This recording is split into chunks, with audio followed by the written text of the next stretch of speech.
All right, everyone, so in this video, I'm really excited to touch on a topic that not a lot of people talk about or admit, and that is comparison and how social media leads us to comparison and this idea that comparison is the death of creativity. But we all do it, right? So I'm gonna tell you a story in this video, and it's hopefully gonna inspire you with some tips on how to avoid the death of creativity, which I think, again, is comparison.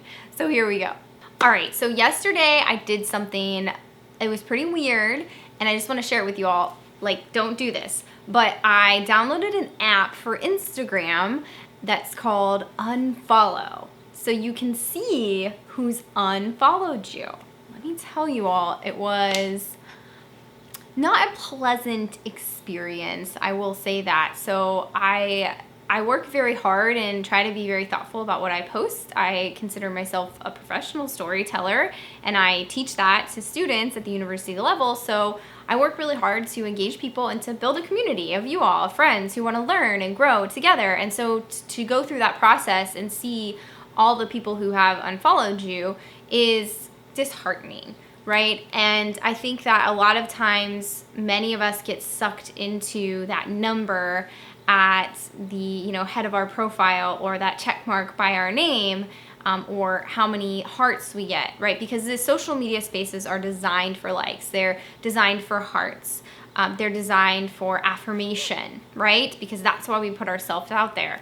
But I want to tell you something today that I'm really trying to live out in my own life, and that is to not compare yourself to others. So I think that we all start off in different places, and that especially when it comes to something like storytelling and digital storytelling, which is truly a craft, so something that you have to work very hard at to develop over time.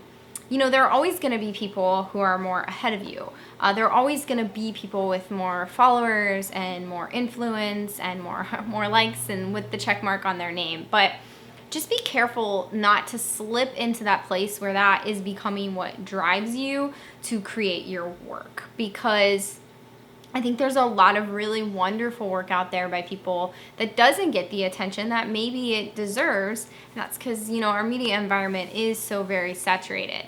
And as I say this to you all, I say this to myself because I was getting very caught up and very discouraged at the fact that, my following wasn't growing, or what I'm posting wasn't getting the impact that I wanted. And I started to really begin to compare myself to my peers and just random people on the internet, which is just this really crazy thing.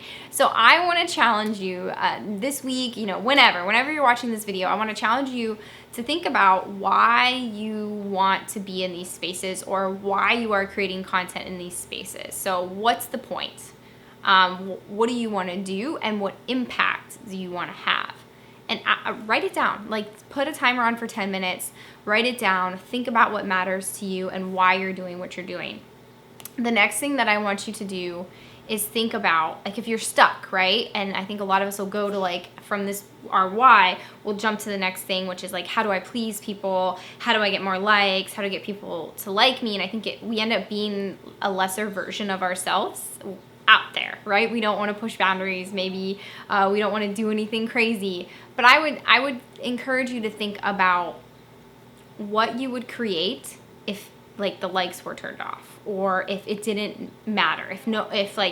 If you just wanted to put it out there because it was in your heart and it's what you feel you were born to do. Think about what that work would look like, and try to keep that at the forefront of your mind when you're thinking about what you're creating, and not what people's reaction is going to be to it. So I hope that this helps you. I hope it inspires you to tell the story that you want to tell, to create that piece of media, and to not do it, for any likes. Like, of course, I'm hoping that you're doing this because you want to serve others, and you want to make, I'm recording this video because I want you all to hear this, because it's something that, like, I struggled with this week. It was a really, like, it put a haze over my entire day, and I realized, like, this is so dumb. Like, this is silly. Like, if one person likes this, or 4 people like this, or 10 people see it, like, whatever, that's 10 people, and that's an impact, right? And so I think that that's something to just remember, to not get caught up in that spiral of I'm better than this person because they have this many likes, or this person's better than me because they have this many likes. And I think social media does that to us a lot, and it's just the nature of the game, the nature of the space. But again, I would encourage you not to let that discourage you from continuing to do what you love to do and for sharing that with the world in these spaces. So I hope that helps inspire you today. If you have any other inspiring tips, include them in the comment section below. I really want to know if this is something that resonates with you. Please let me know. How do you get over this? Because I need this help too some days. So please leave a comment. Let me know what you all think. And I hope that this helps you today. And I hope that you create something and you just post it and you don't look at it for like 2 days. So there you go.